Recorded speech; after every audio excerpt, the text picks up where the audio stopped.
नमस्कार दोस्तों। तो आज हम बात करेंगे फैक्टर्स अफेक्टिंग डिमांड के बारे में। ऐसे कौन से फैक्टर्स हैं जो अपने दम पे डिमांड, किसी भी प्रोडक्ट की डिमांड को घटाने या बढ़ाने की कोशिश करते हैं। तो चलिए जानते हैं। पहला जो फैक्टर है वो है प्राइस ऑफ द कमोडिटी।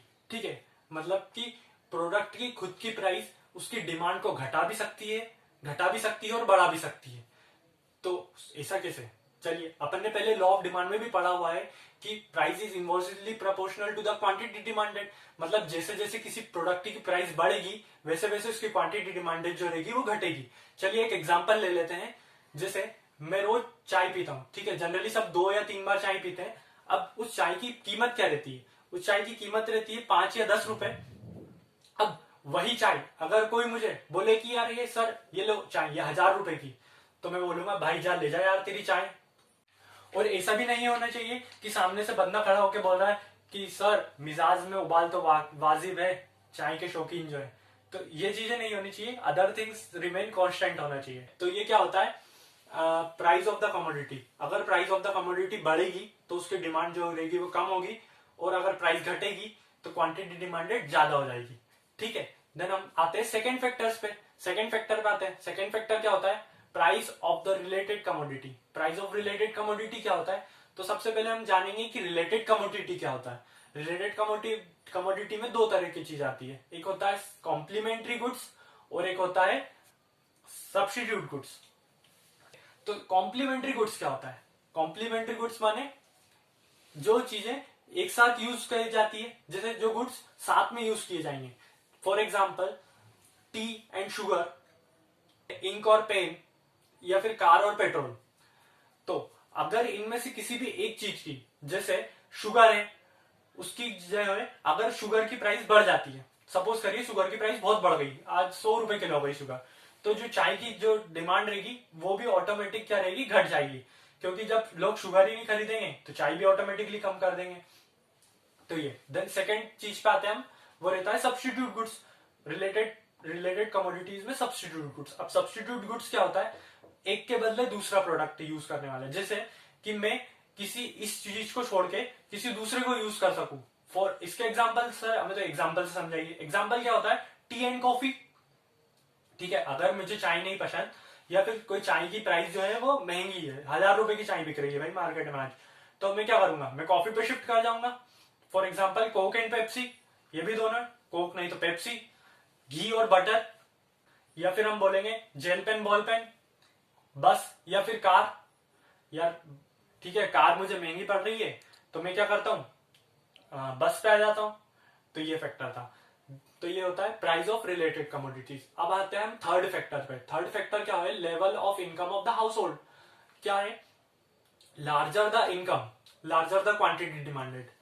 जैसे मेरी जो अभी जो सैलरी है, मान लेते हैं मेरी सैलरी है 10,000 रुपए, तो अभी मैं जो खर्च करूंगा वो किस पे खर्च करूंगा?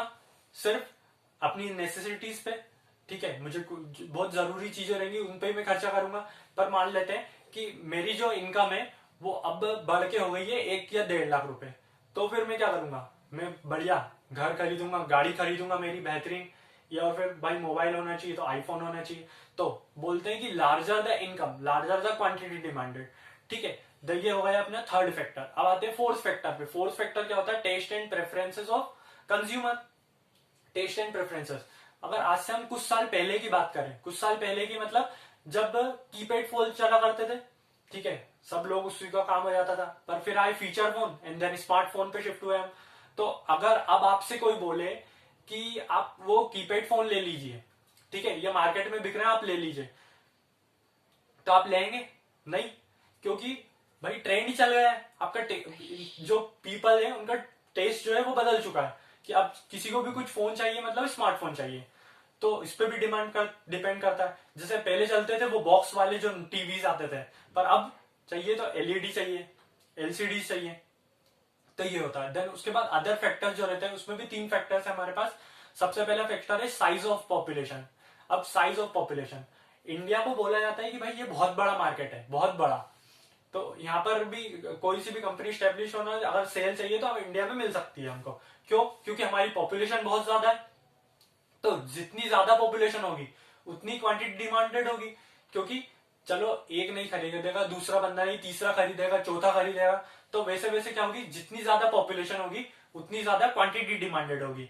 देन उसके बाद आता है सेकंड कि composition of population. Composition of population का मतलब क्या होता है? तो कंपोजिशन ऑफ पॉपुलेशन माने कितने तरीके के लोग रहते हैं। फॉर एग्जाम्पल, हमारी पॉपुलेशन में बच्चे ज्यादा हैं, बड़े ज्यादा हैं, या फिर जो ओल्ड पीपल है वो ज्यादा है।